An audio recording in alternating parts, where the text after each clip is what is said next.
Right. Uh, Good evening, everyone. On behalf of the team Calcutta Comparatists 1919, I take this privilege to welcome you to the 67th lecture of the lecture series on this platform. Calcutta Comparatists 1919 is an independent forum for research scholars of humanities and social sciences, and it carries the legacy of academic study of Indian languages and literature envisioned by Sir Ashutosh Mukherjee and introduced in 1919 at the University of Calcutta. It is a platform initially for sharing research interests and ideas among scholars and academicians from different parts of the world. And as if all you know, we are organizing online lectures for last few months on various interdisciplinary topics to be delivered by academicians and distinguished research scholars of different fields. And today we have with us Professor Sipra Mukherjee from West Bengal State University. And now I would like to request our team member Purva Shah to formally introduce ma'am in front of. Thank you. Purva Shah, over to you. Welcome to Calcutta Comparatists 1919. Today we are going to listen to Professor Sipra Mukherjee, who is currently a professor of English at West Bengal State University. She did her research at Jadavpur University. She received ICSSR funding for research project on interpreting folklore, understanding the relation between folklore, religion, and caste in East India. She is also the recipient of several other grants, which includes Lewis Grant from Comparative Religion Program on Religion and Human Security, Travel Grant from University of Bonn, and others. Her research interests are religion, caste, and power. Her interest in literature of the Mukherjees began with research into early missionary journals of Northeast India. She has since worked on small religious sects. She has published with Brill, Oxford University Press, Antigua Queen's University Press, Sage, Sahitya Academy, Ravi Dayal, Rootlet, and Permanent Black. Her publications include Interrogating My Chandal Life, an autobiography of a Dalit, translation of Manoranjan Bapari's Itibitte Chandal Jibon in 2018, Modern English Literature 1890 to 1960 in 2016, special issue on religion and language, International Journal of the Sociology of Language, edited in 2013, and the Calcutta Mosaic Minority Communities of Calcutta, co-edited in 2009. The title of our talk today is Two Tales of Religious Conversion, Race, Caste, and Nation in Bengal. It's my pleasure to introduce you, ma'am, here. Now you may start your lecture. The floor is yours. Over to you, ma'am. Thank you, Purva, for that lovely introduction. It's always a little unreal when you hear yourself spoken about in this way. Thank you, Calcutta Comparatists. I had no idea that this was such an old organization. I'm honored to be speaking on this platform. Thank you, Proteam, for holding on with patience, because it's been a long time, I think since September, that we kept scheduling and postponing the dates because a number of things kept coming up. And I'm also very happy, and I thank Proteam for inviting me to give this talk, because this has sort of taken me back to my first research, which I had entered, I think, back in the 1990s, possibly. Yes, late 1990s, which is on missionary work in Northeast India, Assam. And that is how I had got into this sphere of caste, which I have since then been working on. But with Protim's invitation, I'm sort of going back to my first love, so to say. Now, I'm going to talk to you today about religious conversion, yes, but right at the beginning, to set the boundaries, because subjects tend to be huge and they get unwieldy unless the borders are drawn out right at the beginning. So I'm talking about really about early conversions in colonial Bengal. So mostly from the 1800s to 1800 as maybe 60s, 70s, 1880s, possibly till the 1880s. And I will be talking, there were a number of conversions from different uh, classes, different sections of society that took place at this time. I am going to focus on only a few memoirs because there is no way in which you can go into too many, but I will be trying to draw from memoirs written by people from different sections of society. Now, there is a further clarification when I say that, because at least a few of the memoirs were not directly written by the Indian convert, especially when they belonged to people who came from the lowered castes, so to say, of this area. And many of these, or at least some of these memoirs, were written for them by European missionaries. So there are these different kinds of autobiographies, memoirs, biographies, whatever, however we wish to call them, from where I will be drawing. And the reason for that I do not leave out some of the memoirs, though they were not strictly speaking written by the Indian convert, is because there are interesting bits of information that help in our understanding of religion, of religious conversion, of what religion really means to us as Indians, that are present in those memoirs also. So, but of course, I will be beginning with these two tales of religious conversion that I say in my title. But after that, I will be making it a little bit larger. So, when we look at religious conversion, when we look at the study of religious conversion, we are looking at a longish kind of a history where, as always happens with any kind of scholarship, there have been a number of twists and turns.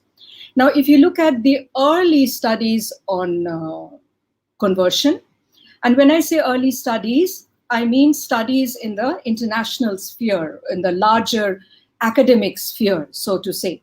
So in this larger academic sphere, when people or scholars first began to study conversion in India, conversion in Bengal, they were looking at missionary narratives only. And therefore, the understanding of religious conversion was mediated through the mind of the missionary, who, or a large majority of whom, were the European or the American or the Australian and many other groups also, missionaries. Largely, therefore, I mean white-skinned missionaries, people belonging mostly to the first world. And then, as we move into the second phase of scholarship of conversion, this is when the ideas of nationalism, the ideas of colonialism, post-colonialism are being formed. Not the ideas are being formed, but the scholarship is beginning to take on the theories of post-colonialism. At that time, with Orientalism and all these new theories that are coming about, we find the focus shifting to an attempt to find the convert's voice. Okay, and earlier, what had been a kind of, as Wendy Doniger says, it is like a kind of listening in on a telephone conversation where you can hear the white or the American missionary talking, and you can only sort of guess at the convert's voice, the Indian or the Bengali convert's voice, from the responses or the reactions that you can hear being said by this European missionary whose conversation you are listening in onto. That sort of changed. So with this second phase of conversion scholarship, we are moving into a time when we are trying to get to the voice of the convert, unmediated by any other voice. Now, when I say this, we also have to keep in mind that there is a kind of a double focus that we are, or two areas that we are looking at.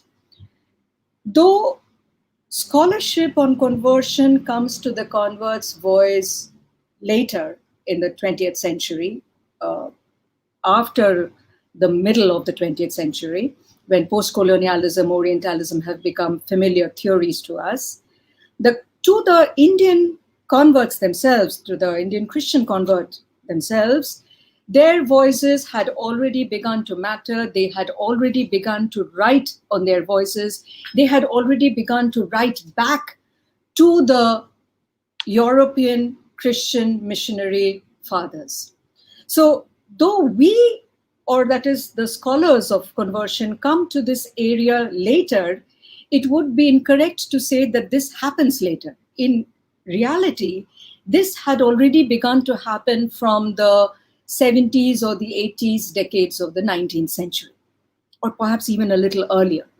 So it is then that the Indian Christian converts begin to try to find their own voices, begin to see that their voices are different from the voices of the European Christian missionaries whom they recognize as their missionary fathers. But these voices come to the conversion scholars, international conversion scholars, academia that is, much later, that is in the 20th century.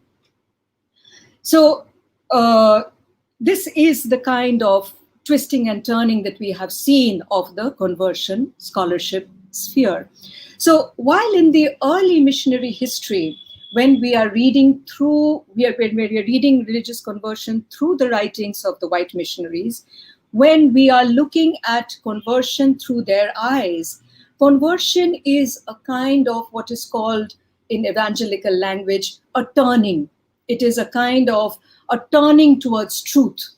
And therefore, there is implicit in these early missionary narratives an hierarchy between the religions. There are the people of the true religion, and then there are the idolaters. There is the idolaters, and then there are the people of the true faith. There is superstition, and there is science. So there is connection and there is disjuncture with the ideals, with the understandings of modernity. But these sort of binaries, so to say, are or begin to be understood in very, very different terms when we come into the writings of the Indian Christian convert in the latter part of the 19th century. So this very sort of clearly defined concept of the conversion to Christianity, which revolves around ideas of exclusivity, of the true faith, of there being a kind of a rupture with the earlier faith, these were not possibly very meaningful to most of the Indian Christians. Now, in this context of colonial Bengal, with the context of imperialism, the anti-imperialistic sentiments that are beginning to come up, religious affiliation was often sort of perceived rather simplistically by Hindu nationalists as also meaning political affiliation, right? So religious conversion to the colonizer's faith would also sometimes be equated as meaning a movement into the colonizer's ideology. So this has been explained as a very, very simplified, oversimplified kind of a narrative. And when we move into the writings of the Indian converts, we begin to see that their experiences, the kind of negotiations that they are making, are either not understood, and therefore they do not find much space in the missionary journals where the European or the American missionaries are keeping daily journals, which are finally being published by the Baptist missionary or the other missionary societies. So it's not understood, and therefore it is not given space. Or if it is understood, the marginalization or the persecution that the Indian Christian converts are facing, then this victimization or marginalization is sort of interpreted by the European or the American missionary in registers which they already have in their own civilization. So which would be the way in which the early Christians were treated in Europe. And if the experiences of the early Indian converts were looked upon or were interpreted by the European missionaries as being similar to the victimization that the early Christians faced in Europe, then it would be seen more as a kind of a passing phase.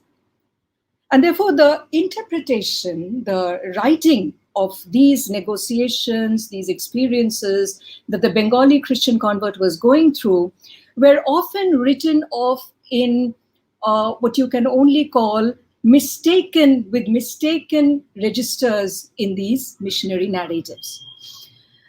There was another way of looking at these conversions, and that was the way in which many Hindu nationalists saw the kind of negotiations or that the Indian Christians were making in order to bring about a blend of the culture that they had purportedly left behind, the Hindu culture, and the culture or the religion which they had just taken up, that is the religion of Christianity.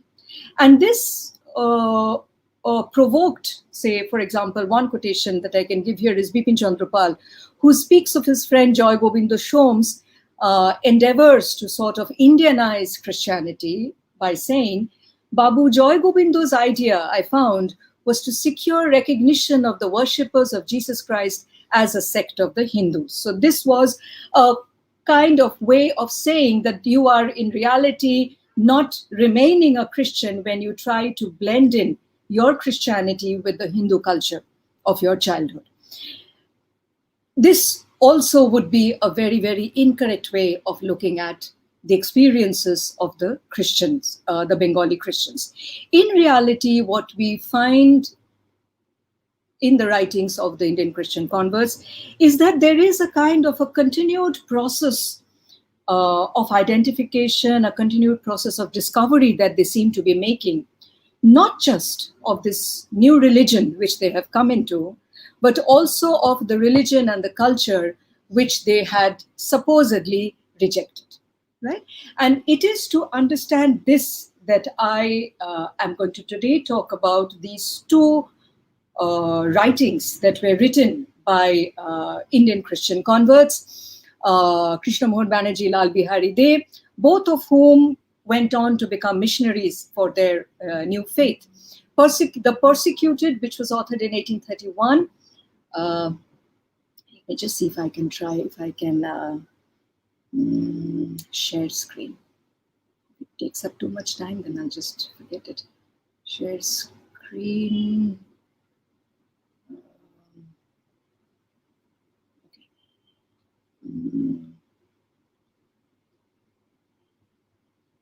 Can you, yes. Okay, it's not coming on, I think.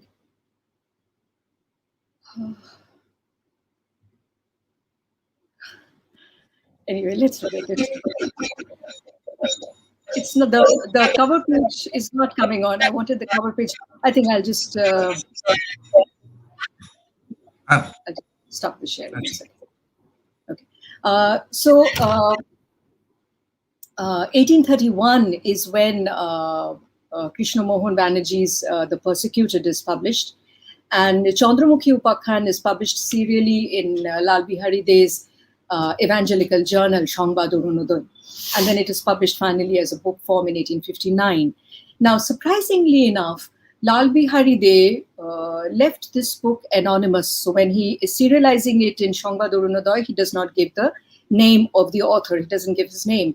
And later, even after when it is brought out as a book, his name remains unknown. It's not put in. And it is only very, very recently that Devi Prasad Chattopadhyay locates this text of Chandramukhi Upakhan in the Uttarpara Joy Krishna Library, and then with a detailed kind of a putting together of Lal Bihari Deb's Govinda Shamanto with his Chandramukhi Upakhan and showing the correspondences between them, that he finally arrives at the conclusion that this also is Lal Bihari Deb's writings. Now, the reason why I mention this is to show you that Lal Bihari Deb, for whatever reason, he tended to be quite possessive about his writings. But for whatever reason, he did not show much willingness in sort of claiming the authorship for this. So what I'm going to try to do today is sort of look at or use the writings of these converts to emphasize this different angle, which re-examines this idea of conversion itself as involving religion, culture, or when you say religion, religion is a rather large term. To unpack it a little bit, values, idea of morality, ideas of ideals, your culture, the rituals, the language, the songs, the music that you are accustomed to, which become part of your flesh and blood, so to say, and your personal loyalties to the community within which you grow up and within which you place yourself after you're an adult. So I'm going to try to not frame their religious conversion very narrowly, not see it as a complete and an irrevocable rupture with their prior religious faith, but rather to see as being a kind of an ongoing experience where they try to make sense of this identity. They try to fashion a new identity for themselves, for the Indian Christians, within the modern Bengal that they inherited along with so many others. Now, the first book, a very brief summary of these two stories, which are not very familiar to many of us. So, Persecuted was written within months of Krishna Mohan Banerjee being hounded out of his home by his neighbors, so to say. Remember, he was part of the Young Bengal, and the Young Bengalis were sort of infamous for the kind of food and the meat that they ate, and they didn't bother to be too quiet about their inclinations. And on one day when they were in Krishna Mohan Banerjee's house, Krishna Mohan Banerjee himself was not there at home at that day. Ramdanu Lahiri writes about this and about how they had food that should not be eaten by the Hindus, and that they threw the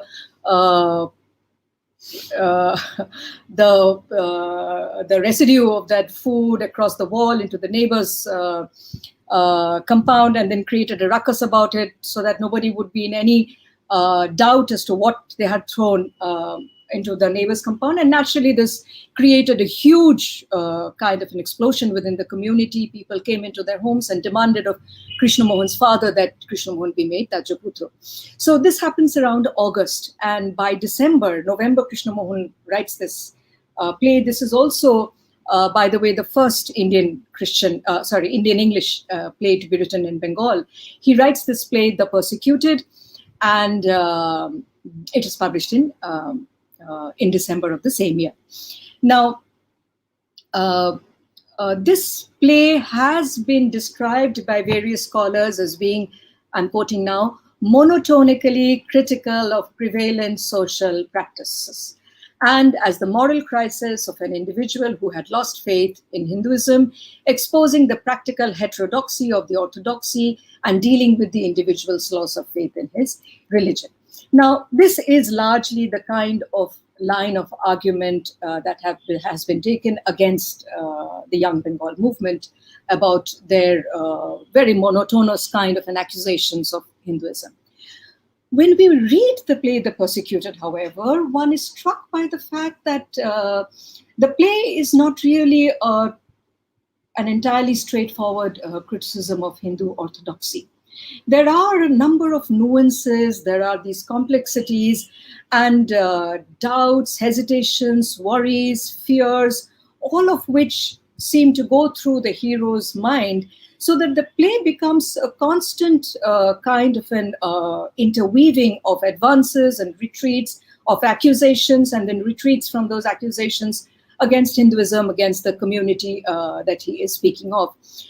In some ways, therefore, and this is largely done through the figure of this young man, Banilal, and his father, Mahadev, who sort of come into a kind of a clash over this religion. Now, it is extremely interesting that this character, it is almost without doubt, it is very what you could call autobiographical in nature, right? Especially since it is written in such close proximity to the event as it really happened in Krishna Mohan's own lifetime. And you begin to feel that the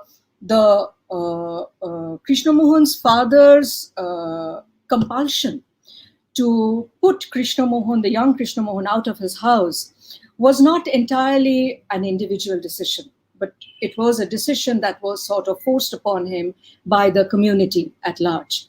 And therefore, the figure of the father in the persecuted is not a narrow orthodox kind of a Brahmin figure. In fact, there is a very clear distinction which is drawn between the corrupt Brahminism and orthodox Brahminism with their moral values all in place. So this is how it the play unfolds. But the point that I find really interesting is the way in which the conflict that the protagonist faces is handled by this young Krishna Mohan in the narrative. Let me see if I can read a little bit of this. Okay. So this is what Benilal's friend is saying, Bhairav is saying, I pledge as long as I live, I will be a devoted servant to the cause of truth and Hindu reformation. Okay, remember this is the time of the Brahmo Samaj, etc. All those Hindu reformations are also happening. Now, if you look at the way in which the language is written, then you find that this clash between the father and the son is written about almost using the idiomatic language of the tragic clash that we see in the European tragedies, so to say, where there are these two dissenting voices, these two figures, both the figures being drawn in with very bold brush strokes as being figures who are large in their delineation. They are not petty, narrow, timid figures bowing to religions. But both the father as well as the son are figures who are drawn in accordance with this kind of a tragic protagonist manner. But both of them have differing ideologies. And therefore, neither of them then strike you as the villain. When you read this, neither of them are the villain. The villains of the play The Persecuted are all people who are outside. They are the corrupt Brahmins who are intent on making money, who the newspaper people who want to write about or who are plotting revenge against the father, or who are plotting revenge against these youthful young Bengalis. So all the villainous and the villains and the corruption and the evil, so to say, all come from outside, that is the public sphere. And that Krishna Mohan in his narrative does not seem to be having any difficulty in handling, because there it is a very clear battle between good and evil. And therefore there his characters, these young Bengal characters in the play The Persecuted, are all very articulate, very clear in their reasoning, very strongly condemning the kind of evil practices that are part of the Brahminical hegemony. Now, this very self-righteous, strong tone sort of flounders the moment the narrative moves into the private domain of the home, where the father and the son face each other. Now, when the father and the son face each other, and there is this very, very pathetic scene where the father is kneeling in front of his son, asking him to retract, and the son will not do that because he says he cannot do that. His conscience will not allow him to do that. So the moment the narrative moves into this personal space, the discourse is no longer that of a conflict between good and evil. The discourse immediately moves into that other space of emotions, of filial loyalties, of the love, the expectation of a father from his son, and which is far more difficult for Krishna Mohan to handle, because there the good and evil is not so clearly distinguishable. And therefore, we find Krishna Mohan sort of glosses over these places. Okay, see. Krishna Mohan in the narrative is taking recourse to the discourse of modernity, which is a discourse of the public world, and he's slamming the superstition and exploitation of the Brahminical hegemony, but he's leaving out questions of emotion which arise in the private world. And this is a quotation which I'm taking from the play. The friend is saying, "What did they say?" And Benilal is saying, "Why, a Brahmin came and was puzzling me to undergo a penance," Prashchitta Korte bolo, he was saying, "but the fools could not appeal to my tenderest parts. The fellow talks of wealth, of consequence, of orthodox respect, as if I care a fig for them. They said nothing of the ties of affection between me and my father, and of the duties I owe him as his son." And then there are these dots, these ellipses, and the narrative sort of abruptly moves away from this space, which Krishna Mohan does not know how to handle. And the character says, "Hello, who are coming?" I say, "Bhoirab and the others are coming." So this is left unresolved. There's the sudden movement from a personal account to a personal sphere, which speaks of emotions that are suppressed and questions that are left unanswered. Now, from here, I'm going to move into the other tale of religious conversion, which is Chandramukhi Rupakhan Lal Bihari Dey. I've already written about this, so for some of you, it may be a kind of a repetition. Sorry about that. Chandramukhi Rupakhan is set in Bardhaman, and it is set in rural Bardhaman. So this is agrarian Bengali community, a very close-knit society. There are inequities, there are different kind of castes, and the hierarchies between the castes, but there are certain common rituals, certain customs, certain traditions, which sort of bind this rural community together. And in this narrative, we find there is this Kulin Brahman, Hemchandra. And Hemchandra is given a kind of an upbringing which more or less clearly indicates to us as the reader that this is the young Bengal upbringing, right? So he's shown as going to the city, studying over there, getting into higher education, and realizing the kind of hypocrisy, the kind of hollowness that is part of the Brahminism. And therefore, at the beginning of the text, when Hemchandra is married to this young girl, what was her name?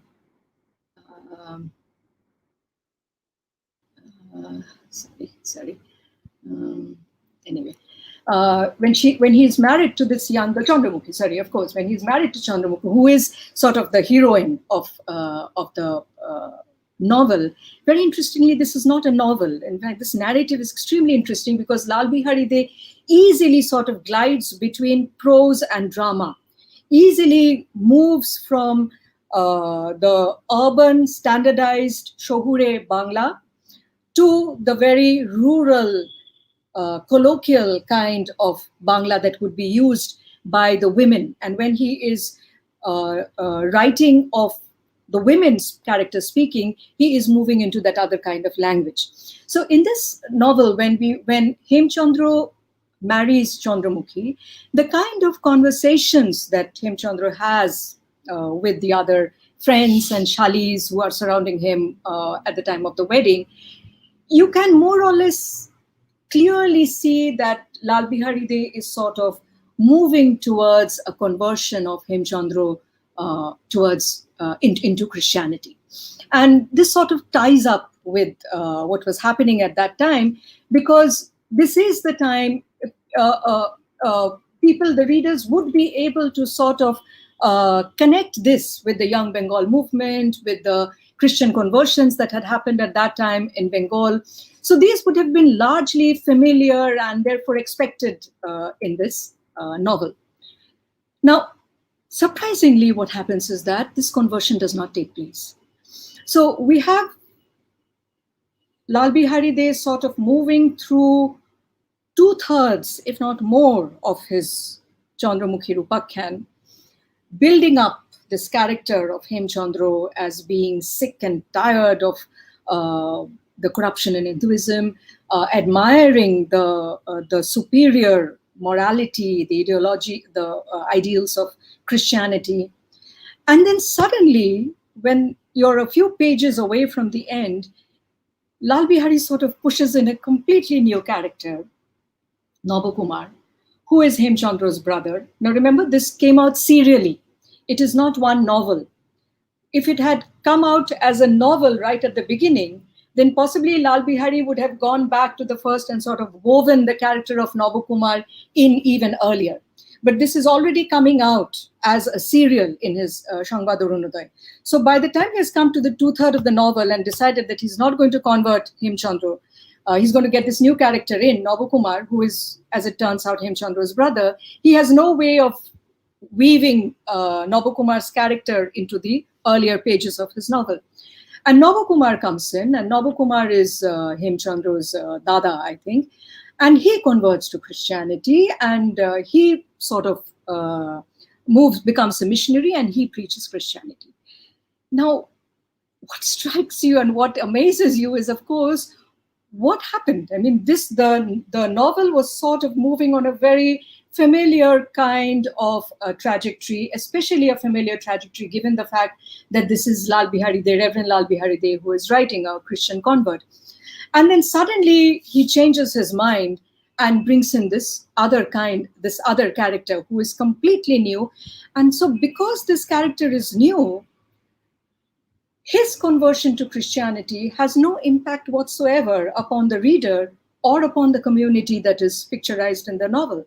Because it's a new character, the reader does not have any sense of identification, any sense of feelings for this character.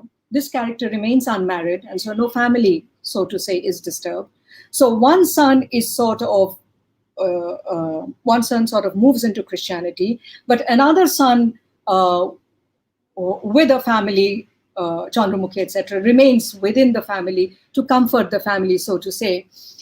And you begin to therefore question this need to bring in this new character, Nabakumar, and not disrupt, but add an angle which seems to be completely unnecessary to the telling of Chandramukhi Upakhyan.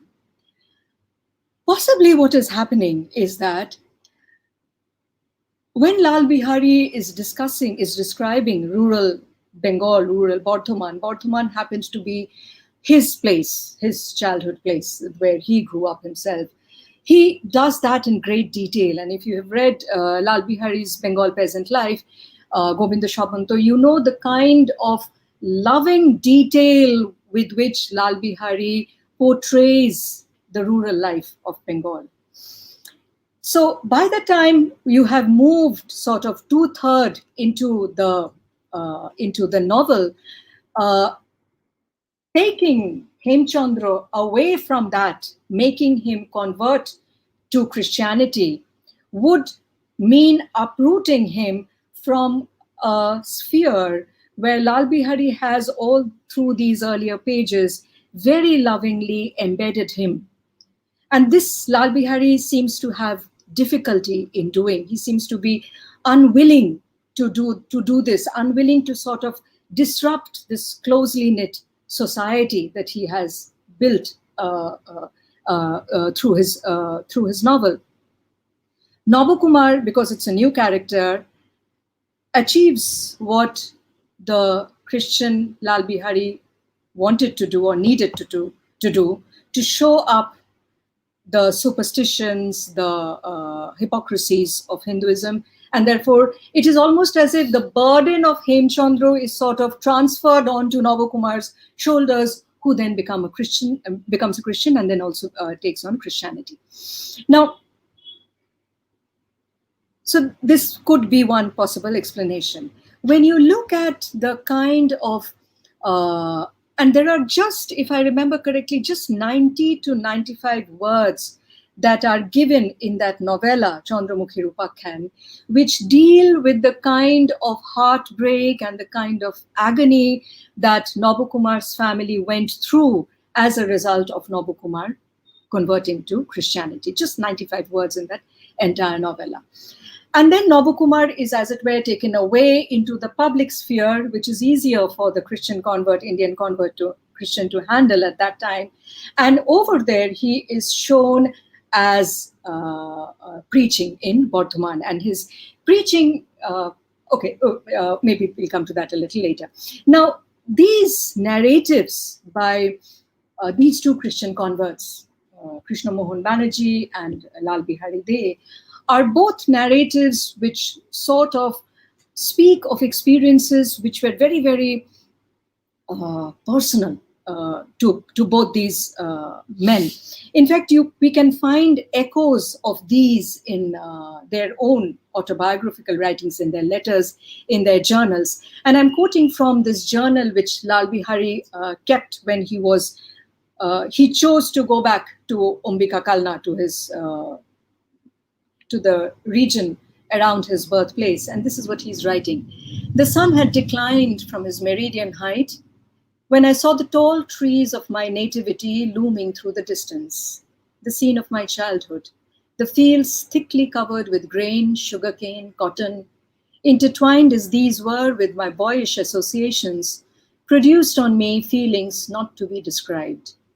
When I stood before the door of my home, to me as familiar as the face of an old friend, instead of being greeted with rejoicing, I was welcomed with cries and tears. The report of my coming had gone forth, and the whole neighborhood had come out to greet me.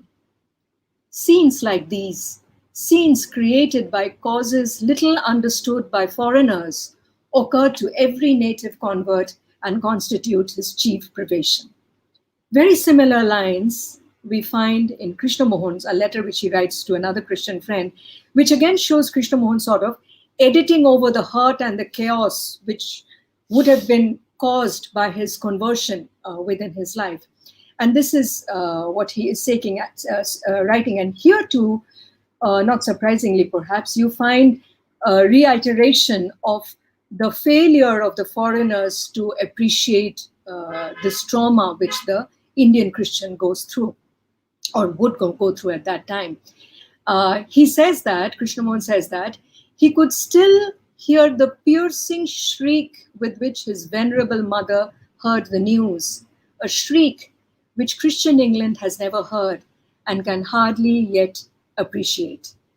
There are similar accounts which suggest that the greatest loss that these converts experienced was the very violent severing which was part of conversion for them, the severing of the family connections.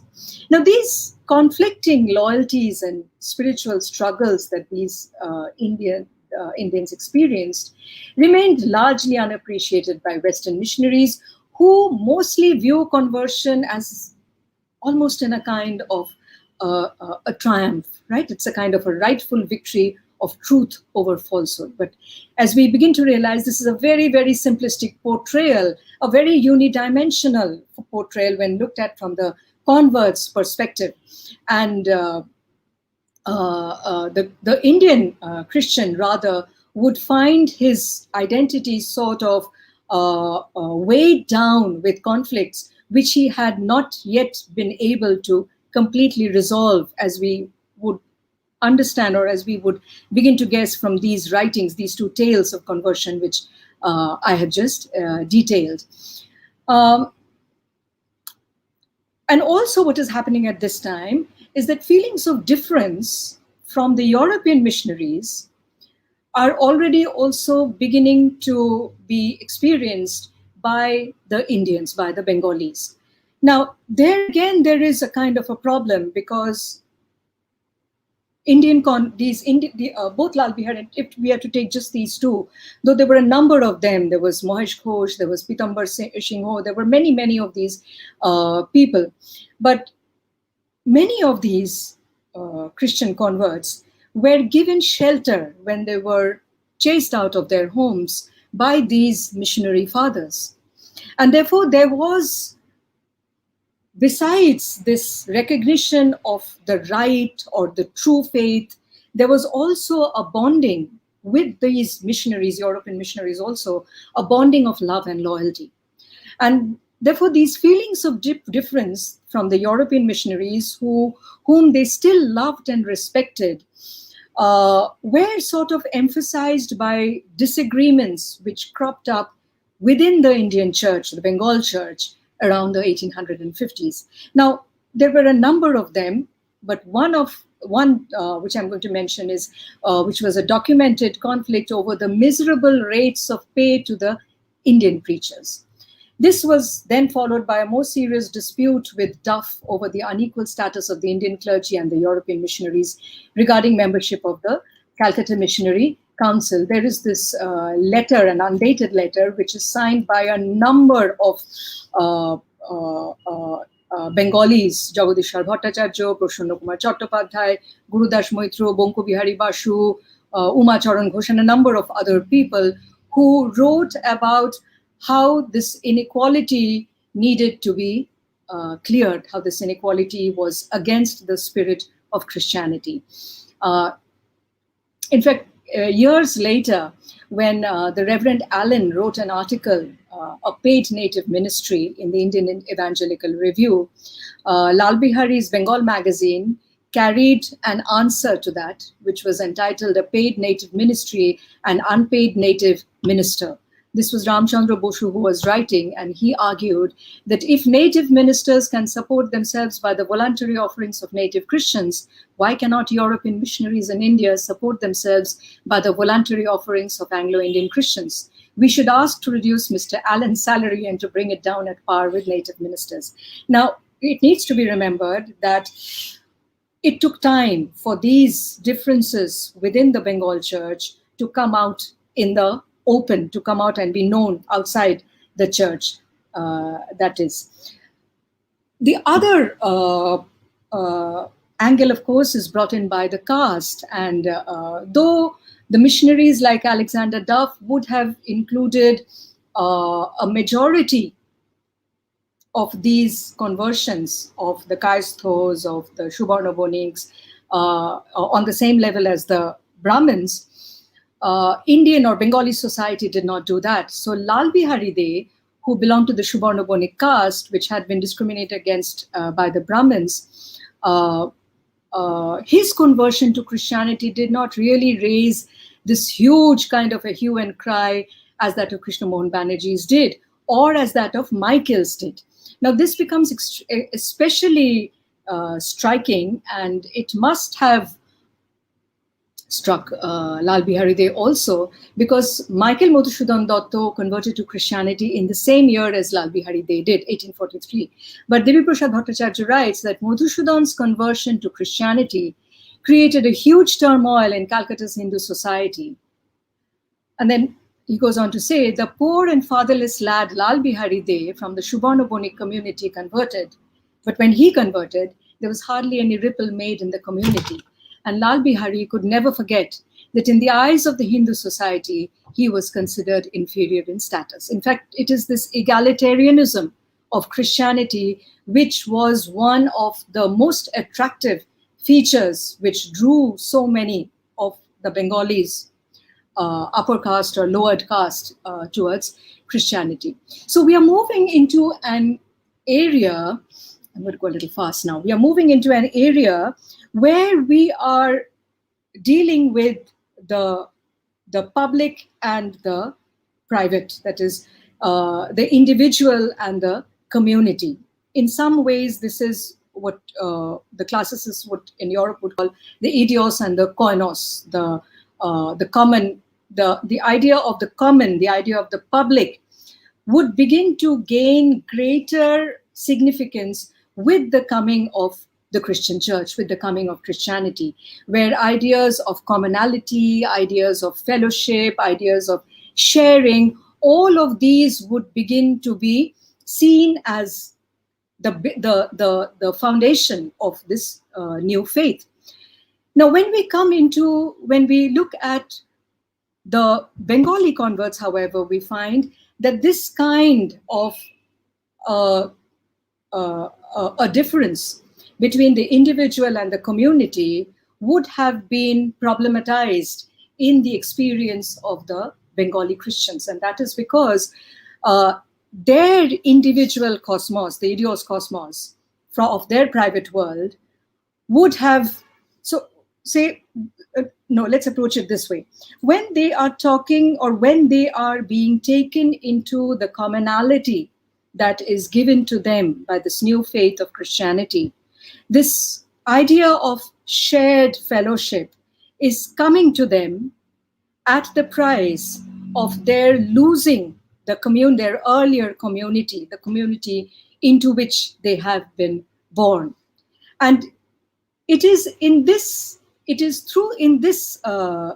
regard, or in this fear possibly, that tragic clash between the father and the son in Krishna Mohan's Persecuted can be better understood. In a recent lecture, Amlan Dasgupta was talking about how the tragedy of Antigone is a successful tragedy, which remains real to us even today, is because it speaks of this conflict. The right of Antigone as an individual, her right as a sister, and her individual duty to her brother or to her dead brother, and the right of the public sphere, the common, the law of the land, the conflict of these two that she faces.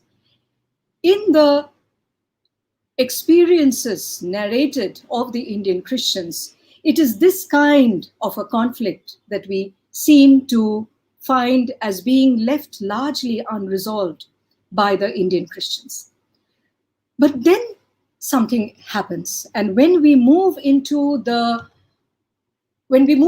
few decades later, and when we move into the writings of converts who come in towards the 70s and the 80s of the 19th century, Kalicharan Banerjee, Brahmabandhu Mukherjee, we find that the earlier compulsions of being uprooted, of severing your all connections with your family, do not anymore need to be taking place. And in Brahmabandhu Mukherjee's writings, for example, we talk about how his uncle Kalicharan Banerjee, who would teach him, who was his basically barite porate ashto kaka. So he is free to come and go, and the earlier tensions and the conflicts that sort of dominate the writings of the earlier Christians are no longer taking place. And you begin to understand wonder what really has happened to bring about this kind of a shift, which enables the Indian Christian, the Bengali Christian, to remain within his family and to take on this new faith. It is almost like the kind of surprise that strikes us when we read Shakespeare's Tempest, just 8 or 9 years after Marlowe's Faustus. In Marlowe's Faustus, this person who dabbles in black magic is the villain. And by the time you've moved 8 or 9 years into Shakespeare's Tempest, the person who dabbles in black magic is the hero, Prospero. He's the one who is moving everything, and he's the protagonist, and there is no need for him to hide any of these black magic stuff that he is doing. So it is that kind of a reversal that we seem to find. And this change was brought about by these converts, Bhavan Charan Banerjee, Kalicharan Banerjee. Bhavan Charan Banerjee is Brahmabandhu Mukherjee. The earlier converts, in fact, Kalicharan Banerjee was the founder of the Calcutta Krishna Samaj. Lal Bihari De, Krishna Mohan Banerjee, his writing of the Aryan Witness, they actively Indianize Christianity, emphasizing the ideas of commonality, fellowship, and doing away with the conflicts that would have occurred earlier between the individual and the community, the individual and the culture, when the earlier convert had moved into Christianity. Okay, I don't have much time, and there's just one thing that I would like to maybe end with. Pratim, how much time do I have?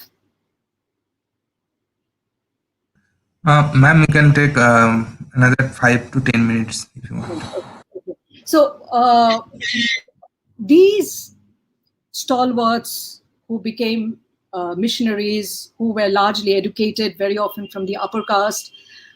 They were people who have, in documented ways, indigenized Christianity, making this move or making Christianity a religion which was part and parcel of our land. What goes unnoticed, however, are the many grassroots individuals, the lower caste individuals who also made Christianity indigenized, who also played a role in indigenizing Christianity. And there are a number of these people who we hear of, whether it is Krishna Pal. In fact, I'm going to go back to this hymn, and that is what I'm going to end with. This hymn by Krishna Pal. Krishna Pal converted in 1800 in Serampore. And Krishna Pal was, in fact, the first Hindu convert in Bengal over here. And Krishna Pal, who was a Vaishnav, would write hymns and he would sing hymns. And so when he moved into this new faith, like the many Vaishnav hymns that he would sing, he also wrote a number of Christian hymns in Bangla. Okay, and most of those hymns, sadly enough, we have lost. But you will be able to see how Krishna Pal is domesticating Christianity, indigenizing Christianity, without going into the intellectual sphere as Krishna Mohan or Lal Bihari they did, but in a very, very down-to-earth way.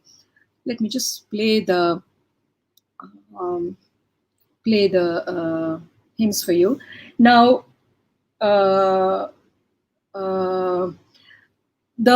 we do not have, of course, any recording of Krishna Pal's songs, right?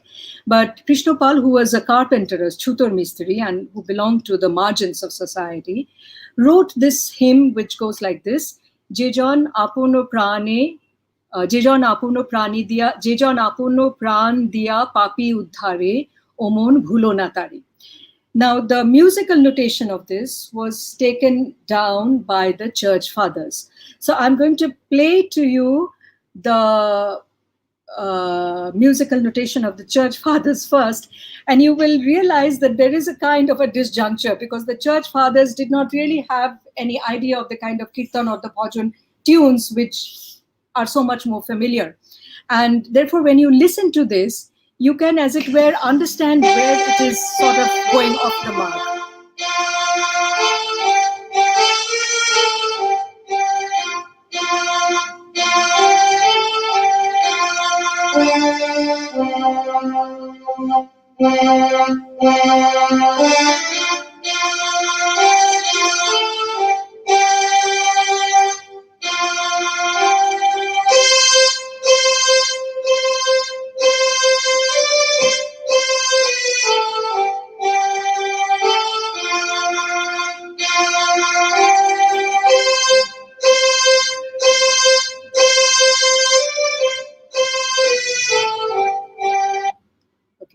It's almost Western, right? But there are bits of the Indian music which sort of intrudes, or rather which is there, but which has got lost. And that you will be able to understand better when I play this rendering for you of the song with the words. But this also is a little unwieldy, because the stresses are not put where they should be.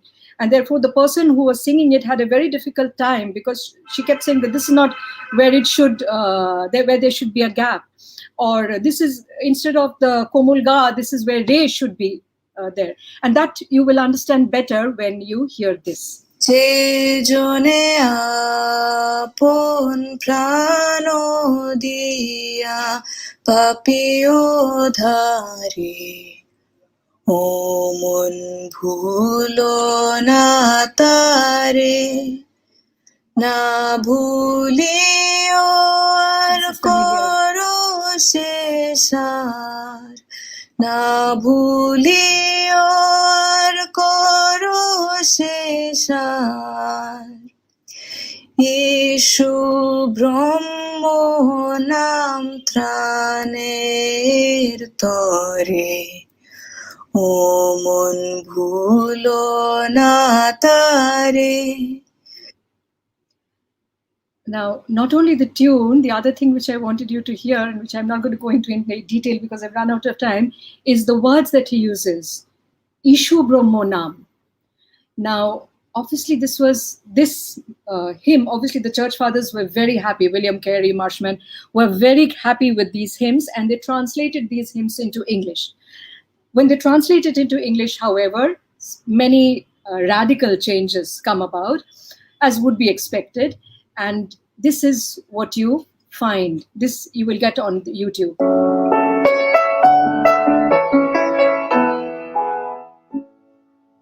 O thou my soul, forget no more the friend who all thy misery bore. Let every idol be forgot, but oh my soul, forget him not. Jesus, for thou blood he takes, thy guilt assumes thy fate. So this translation does not do Ishu Brahmonam. It simply says Jesus, for thy your body takes. So there are these very, very radical changes which are being brought about because the two cultures are different, and therefore Christianity over here was of a different kind. The idea of religion was of a different kind. I think I'll just stop there, except to maybe just make this point that the Indian Christians also played a very strong role right from the 19th century in uniting the divisions within the Christian community. So as the South Indian scholar George writes about Lal Bihari Dey, that Lal Bihari was a nationalist in politics. And he was the first person in India to formulate a scheme for the foundation of a national church in India on the basis of the Apostolic Creed, inclusive of Roman Catholics and free from foreign control. And one of the arguments that Lal Bihari is making is that within Hindus, we have seen these differences. One says you are Shoibo, another says you are Vaishnava, and another says you are Shakta, and there are these differences.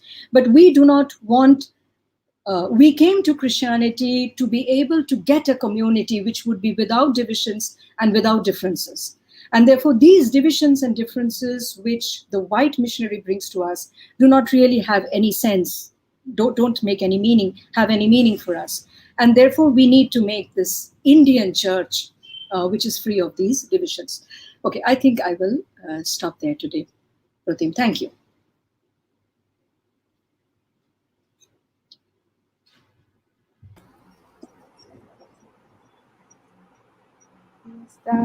Pratim, are you here?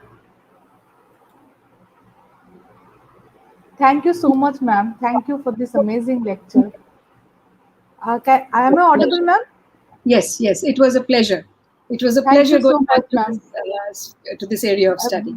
Yes, we enjoyed a lot, and you presented a totally different picture of colonial Bengal, colonial India.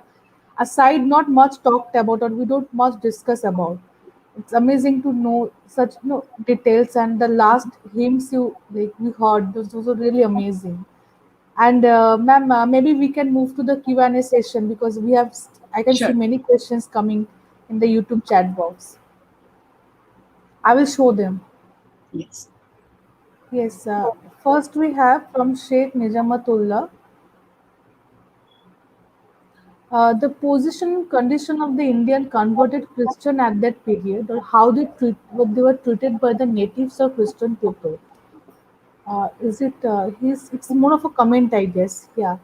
It kept changing through the century, so that by the time we move towards the latter part of the century, Christianity is much more a religion that has been Indianized, and therefore the otherness, which did remain, but the otherness is lesser. The dimensions are fewer. Next, we have from Nazmi. What kind of sociological differences were there between the rural and urban people who converted to Christianity?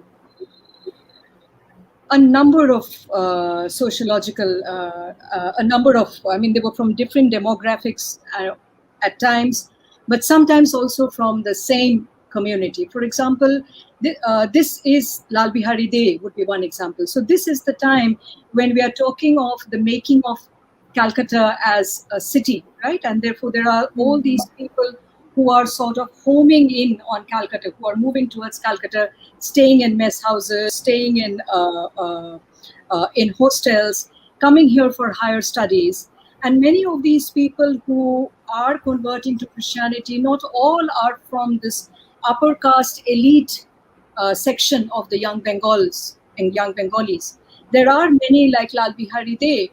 There are many who would be called at the scholarship students who are coming from actually rural Bengal, who have come here to the urban sphere for their higher studies, and many of whom who also go back to rural Bengal when they begin preaching.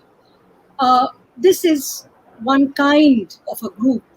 People who, if you speak of demographic differences, there are many class-wise differences, but education-wise, they are all more or less high educated. At the same time, however, there are many, and there is still a lot more work that needs to be done on this. The number of individual conversions that we have had from the grassroots, from the marginalized people. Usually the myth is that in the upper castes, we had upper caste individual conversions, right? So these were people who were in a better position in society. They had some resources, some social resources, and they took an individual decision and sort of converted to Christianity. But when we move into the grassroots, there the conversions were en masse. This is the myth.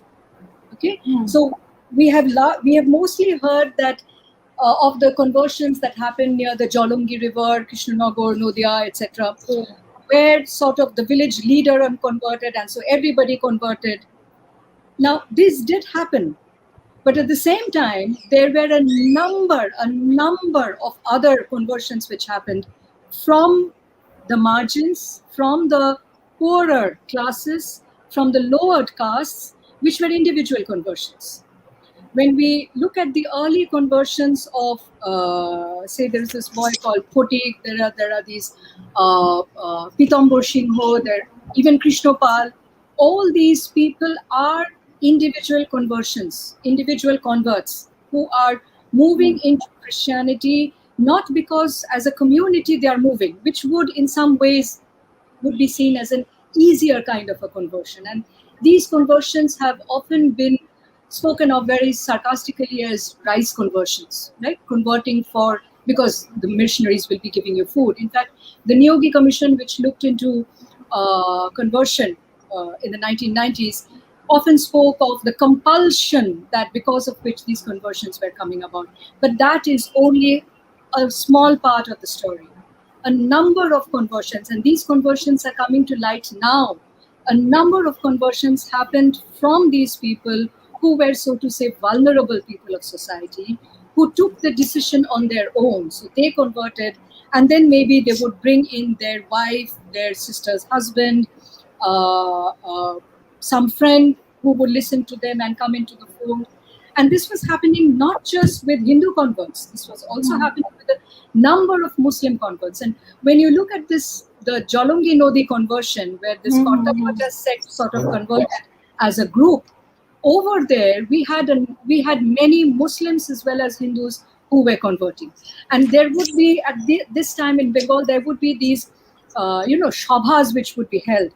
Because in Bengal, in India, there is this culture of debating religion, right? It's a sphere where there is tarko bitarko, whether it is through Kobigan or whether it is through intellectual debates. And these intellectual debates would happen not only within the Hindu communities, that is people who were converts from Hinduism, but also with people who were converts from Islam. And there was, in fact, there's this person whose name was Mehrun, just a minute, John, let me just get his name. This was happening in John Zamiruddin. This was happening in Ranaghat.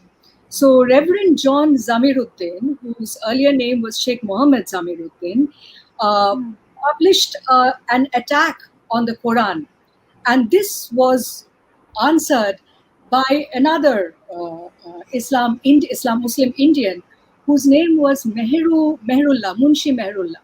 So these kinds of debates and the few tracks that we are now beginning to unearth, which are there all over, in many of the small libraries, many abroad, we are beginning to realize that the conversions to Christianity were actually across the differences, the class and the caste differences. And it would be a lie to say that upper caste conversions were individual and were therefore, as they say, voluntary, because there were a number of people from vulnerable sections of society also who made individual conversions. So the differences are huge. Yes, so it's so diverse. It's not that everyone was forced into Christianity. Like Not at people all. went out Not of at the will. And Nazmin has also commented, was there any difference between the social experiences of converted men and women? In this context, ma'am, I think I read about some Bala Sundari Tagore. Uh, it was some early lily gathered, Eastern lily gathered. The first book was written. She was an, I think, upper caste Hindu woman who converted into Christianity, and along with her husband maybe. So there is like a book on her, and someone translated that book from English to Marathi. Someone did that. I mean, there are layers of translation about that book. Ma'am, can you say more about how I'm afraid I haven't heard of this book, but there must have been differences between the experiences of men yes, and yes, women. But in the earlier part of the century, usually when the husband converted, they sort of brought the wife with him. But Krishnopal talks about how when he was returning, his daughters were taken away. His wife was so chastised by the community women that she began crying and she wanted to go back to Hinduism. So yes, there would have been differences between the experiences of men and women, most definitely. And as a result of which, this indigenization of Christianity was done not just by the Indian Christians, as I spoke about, but also by the missionary fathers. The baptism was done by William Carey in the Ganga, right? So he took the convert, made him stand in Ganga Jal, and with Ganga Jal the baptism was done. And there was a lot of time that he spent in trying to understand how he should translate the word. He was a great translator, as all of us know. He should translate the word baptism. And he played around with the word doba or duba for a long time. Obviously, the word does not have the kind of aura that the word baptism has. So the word that is usually used now is Krishna Dharme Dikha. In Tamil, the word used is Gana Snanam. So in this way, the words also were indigenized, using words from the accepted vocabulary of the religion that was already here. And there is this very, very interesting article by Charlotte Eubanks, who is talking about medieval Japan. And she talks about how in medieval Japan, the Buddhist scriptures that would often be read and which are still read to this day have a number of words which have not been translated. So they are still in the Sanskrit or in the Chinese, words which would be completely illegible and undecipherable to the Japanese. But the words are still kept there simply because of the sound that they have, the associations of those sounds with the idea that religion has in our minds. Similarly, this translation of European Christianity into Indian Christianity had to work a lot on these sounds, and they do say that this is a very complex process. You have to choose your words consciously, but also you have to allow your unconscious mind to do the selection of words, because an intellectual conscious selection of words is not always the best. So Meaning, therefore, that just a word-to-word meaning would not always translate, be a successful translation of Christianity in the Indian languages. Yes. So this is a large area which you can study. Yes, and ma'am, we're talking about this dip in the Ganges as a form of baptism, the rituals. Can you like say like, is it a kind of a picture of religious syncretism? Like, I mean, Ganga, as you know, so Yes, the word religious syncretism has come in for a lot of fire lately because of the kind of hierarchy that is implied when we speak of, say, for example, influence, right? Who being influenced by whom, and it becomes a kind of a troubled water because it is difficult to understand who is taking from whom, and if you can really use the word syncretism to speak of these forms of religion, because William Carey and the Indian Christian converts would have been very clear that they were not, that they were simply creating a form of Christianity. They were remaining true to Christianity. They were only using the traditions and the customs which were close to our hearts as Indians, right? But this has been the kind of discourse that is present in a lot of the conversion conversion narratives. When you look at many of the small grassroots sects that Sudhir Chakraborty talks about, you find there is this kind of a coming together of these many religions in a number of ways, so that you can hardly say which is which or which comes before which. For example, this is from the Karta Bhaja sect, Upasana. শুক্রবারের সায়ংকালে নিয়মিত অনুসারে আপন কর্তব্য কর্ম সাধিবে, ভক্তিপূর্বক একাগ্রতার সহিত মনকে একাধারে রাখিবে, আসন পরে ফুল চন্দন মিষ্টান্ন দিয়া আহ্বান পূর্বক প্রার্থনা করিবে, দোহাই তোমার প্রভু একাইকের গাফিলি তশকির মাফ করো হে. It is a kind of a coming together, Shukrobar, the holy day of Islam. When you move into songs, some songs which Sudhir Chakraborty documents, there is one song of the Sahebdhani sect which says Dasho Agga Palon Koro, and it speaks of Christo name jop koro, and it speaks of the 10 commandments, and it is not a song of Christianity. It is a song of the Sahebdhani sect, which is a sect in its own right.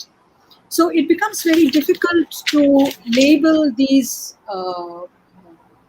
forms of religion, of faith, as syncretic faiths. Possibly they are, but this faith, at least, which these translations which Carey and the others were doing, was definitely a form of Christianity. It was not a syncretic faith, so to say.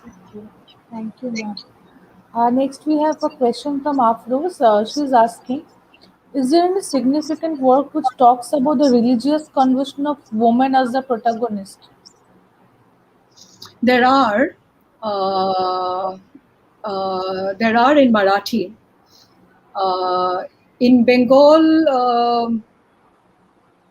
we have a text, but that is not authored by a Bengali woman. So in Bengali, we do not have, as far as I can remember, any Bengali converted woman's narrative. In fact, not just Bengali woman, even Hannah Marshman, who was Marshman's wife, and she was, as you will find from their writings, she was a kind of a rock of the Sirampur mission. Even she has very little documented through her own voice.